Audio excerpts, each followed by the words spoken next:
everyone, and welcome to this week's English commentary. This will be board number 2 from the appendix of the book, Deception and Countermeasures in the Xiangqi opening. Now, there are 12 boards, and this is the second board that will also deal with the same direction cannons. So without further ado, let us begin the game. Red was Master Wu Zhenwei, and black was Master Chen Xing'an.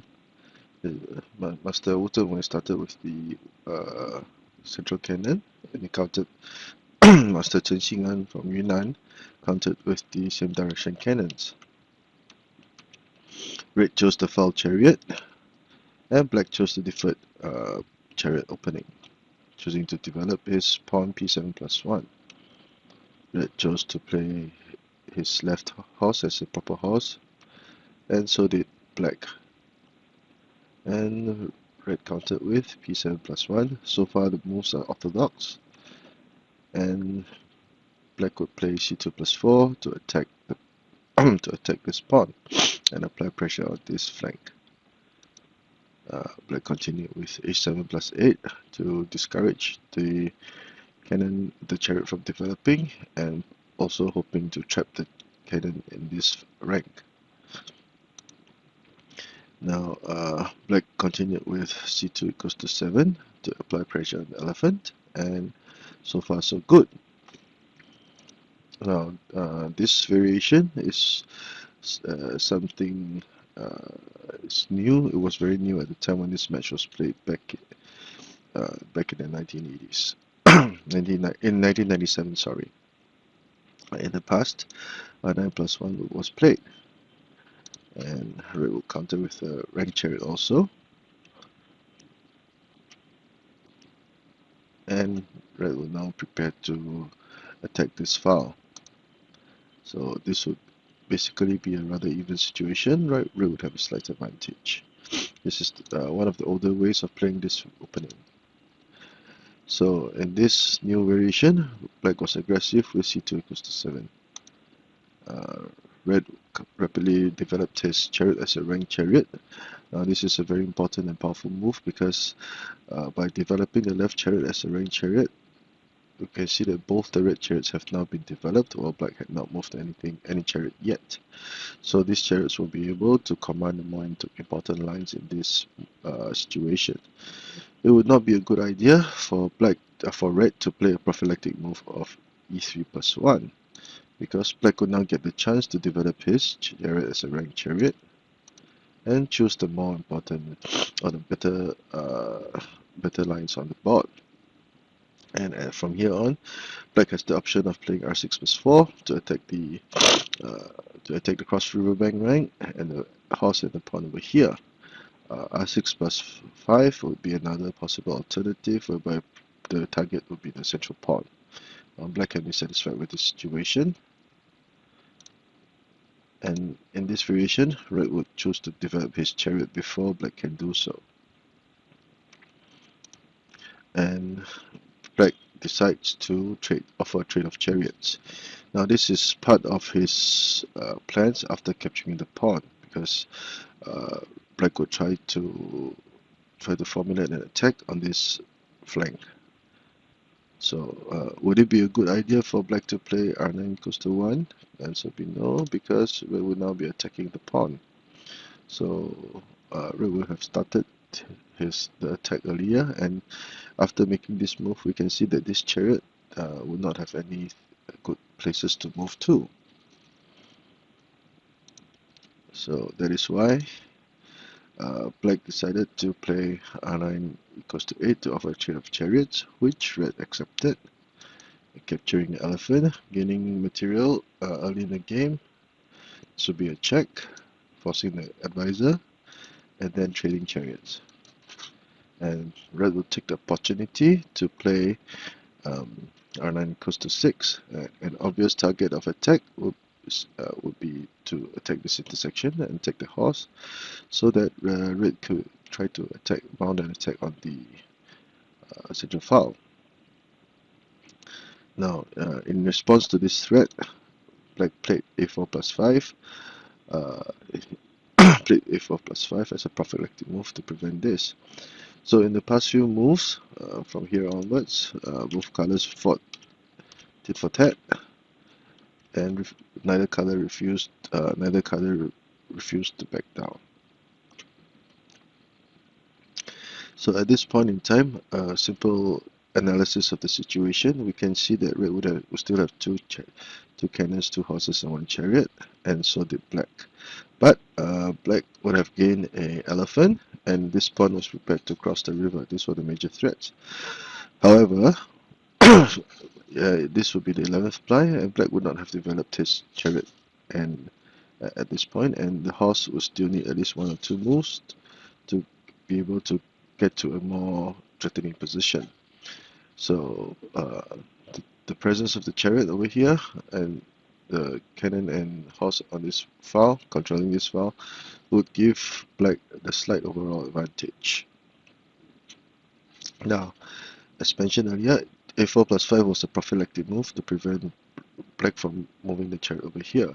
Now, what would happen if black tried to develop his chariot with r1 plus 1? Red would attack the horse immediately, and if black decided to sacrifice material, would this attack be possible? As black would try to concentrate material on this flank. Red would simply capture the horse, accept the sacrifice, and the red king would move to safety in preparation for black's attack. Now at this point in time, it would be a game of flank attack.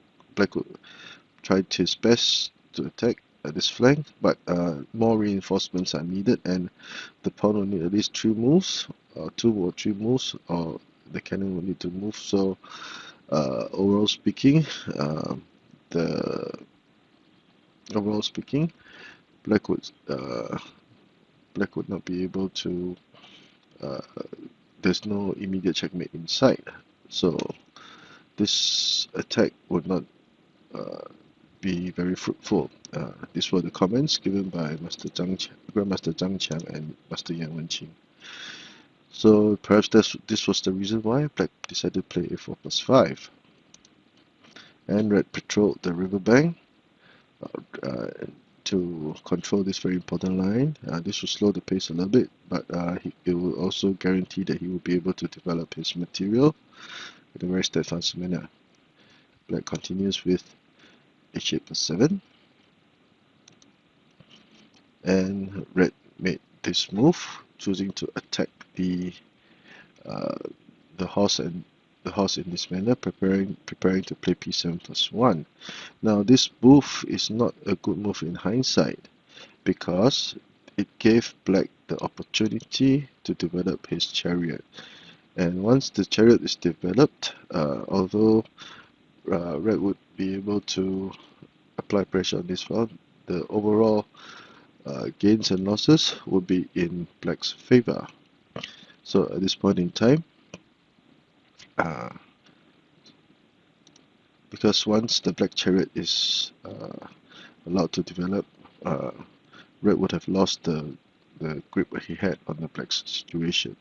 So in hindsight, it would have been better for red to have played h3 plus 4, where he would now threaten to attack and attack this file, because red would not have to worry about p7 plus 1, because once the horse moved across the river, black would be in all sorts of trouble. So it was a little bit unfortunate that red decided to attack the horse in this manner, and black saw the chance and immediately chose to develop his red chariot. Now at this point in time, it would not be a good idea for black to play e3 plus 1, because although it would prevent this from happening, black would still attack with the horse.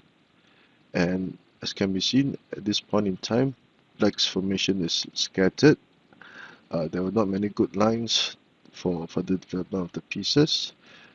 Trading chariots would probably be one of the options that black could have.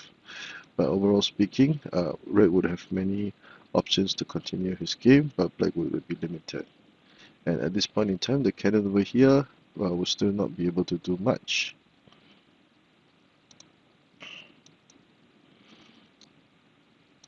And red was forced to make this move out of desperation. Now, an interesting one might wonder, would p7 plus 1 be possible? Now, p7 plus 1 is not a good idea because although red would now protect the horse and can continue with c7 equals to 8, but black would be able to counter in this manner with h7 plus 6. Now, there will not be any good intersections for red to move. This will not be an option because p7 plus 1 will be, p3 plus 1 will be played by black. This intersection is not possible because the cannon will be attacking. So unless red moved the chariot to the edge file, usually he will only play r7 equals to 4 or r7 equals to 2.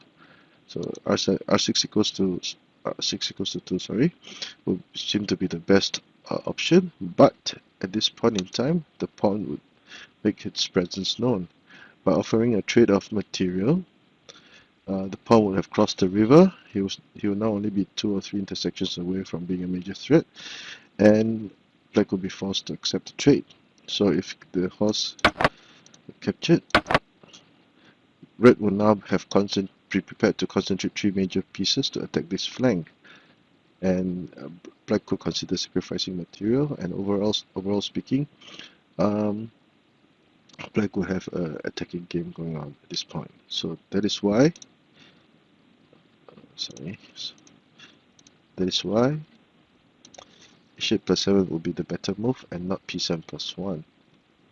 So now, after capturing the pawn, red will be prepared to capture the cannon and thus gain material. So that is why black would move the cannon away, and red continued his attack with h3 plus 4, threatening to capture the central pawn, or maybe even playing h4 plus 6, depending on the circumstances. These are the options that he would have. Black consolidates defense, and red goes to capture the central pawn as planned. Black chose to attack the chariot, and red continued his attack, and black decided to capture the offending horse. Now, black can also consider playing h6 plus 4.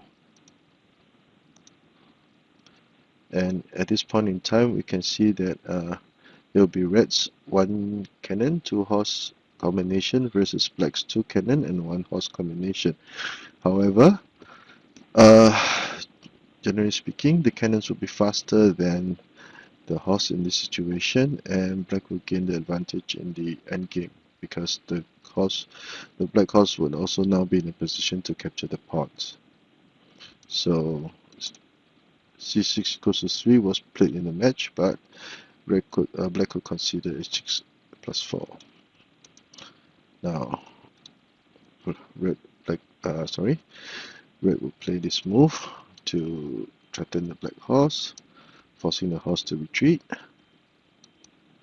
and red will play c5 equals to 3 as a prophylactic move, preparing to play e7 plus 5 to consolidate his defense as he will regroup and try to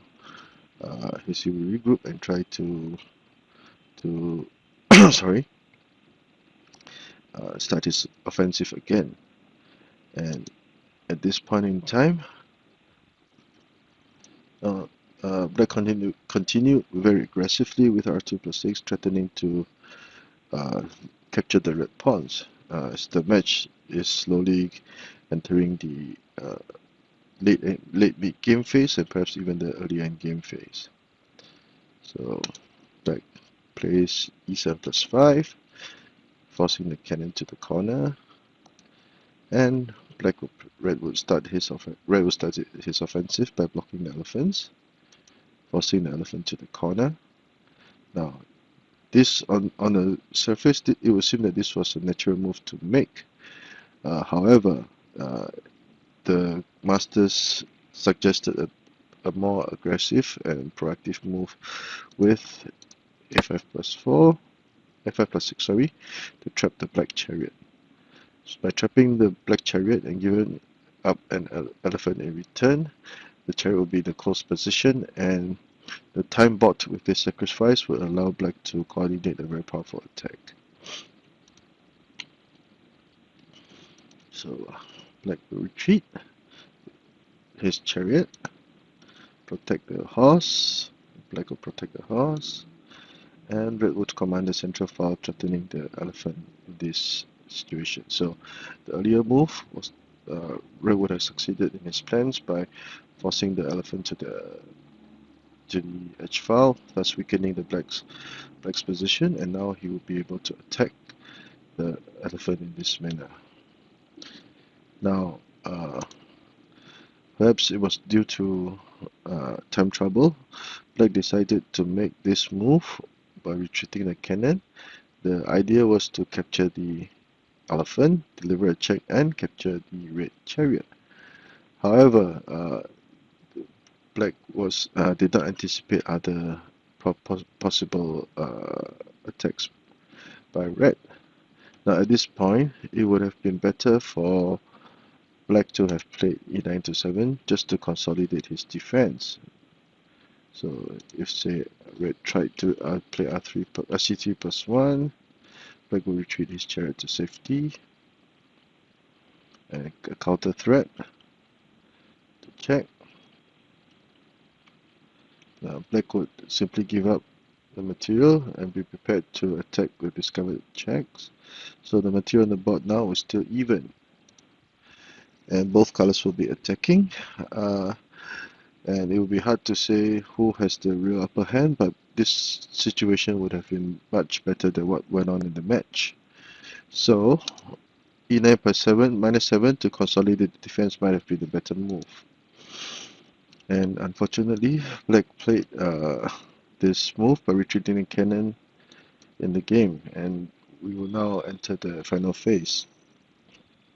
A counter attack by black will mean that black would now lose material.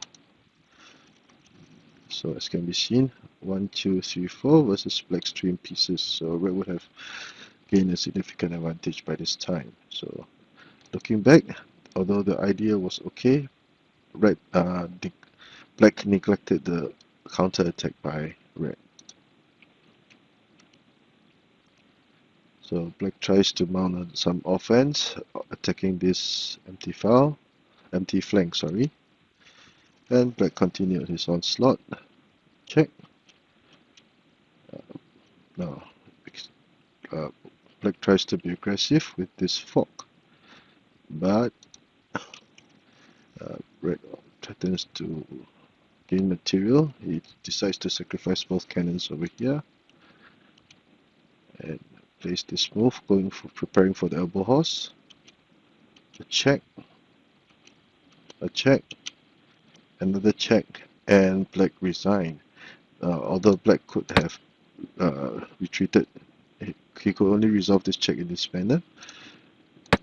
Black red would simply deliver a check again, and black would lose the chariot and the game. So that was why black decided to resign. So as can be seen, this is another same direction cannons match. The pace of the game was quick and very this was rapid and very aggressive for both colors. So I hope you've enjoyed this video. A short recap: central cannon, file versus deferred chariot, proper horse, and slightly symmetrical situation. And black tries to draw first blood with c2 plus 4, threatening to apply pressure on this flank. This is commonly used as h7 plus 8, and in this situation, black decided to be aggressive with c2 equals to 7, and red countered aggressively with r9 plus 1, whereby at this point in time, both the red chariots have been developed, while black would not have developed any chariots. Black decided to trade chariots, gain an elephant. But at this time, we can see that although Black had gained an elephant, there were still two pieces that required development, while Red would have developed all his major pieces. A prophylactic move, patrolling the riverbank. A little blunder at this point in time. H3 plus 5, H3 plus 4 by Red would have allowed Red to increase his advantage in a very steadfast manner. Black tries immediately develops his chariot. Red continues with capturing the pawn, moving the cannon away, and h3 plus 4 by Red to start his attack, capturing the central pawn, and this will be a trade of material. Black goes for h7 plus 6, and in the match, Red chose to capture the horse, threatening to capture the chariot in the process. And Black played c6 plus 3, although h6 plus 4 might have been a better option. So after trading material, Red moved the chariot. Black retreated the horse to prevent the capture of the central elephant later on. And Red made a very nice move with c5 equals to 3 to target and add pressure, causing a little bit of trouble, making sure that Black would have to think twice before going full out for attack. But Black continued aggressively. e7 plus 5 is played, threatening the cannon, forcing the cannon to the corner, and Red will start his tactical combination, blocking the elephant, threatening checkmate, forcing the elephant away, and then retreating the chariot away. Now, as mentioned, it will appear that another better move might have been c5 plus a5 plus 6. Sorry. So, retreats, protects the horse, and now Red will have commanded a significant lines. So at this point in time, Black was under time trouble and made a very major blunder, thinking that he would gain material or force or dislodge the Red chariot away with this move.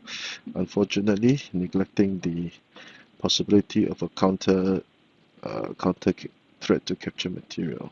So at this point in time, Red will now be delivering a fork, attacking the cannon and also attacking the Black cannon and also attacking the Black chariot. And things would go south very fast for Black at this point. After getting material, Red will continue aggressively, denying Black any chance of mounting a counter attack, and even sacrificing material to the process. And after the Red horse was able to join in the final onslaught, it will be game over. And victory to Red.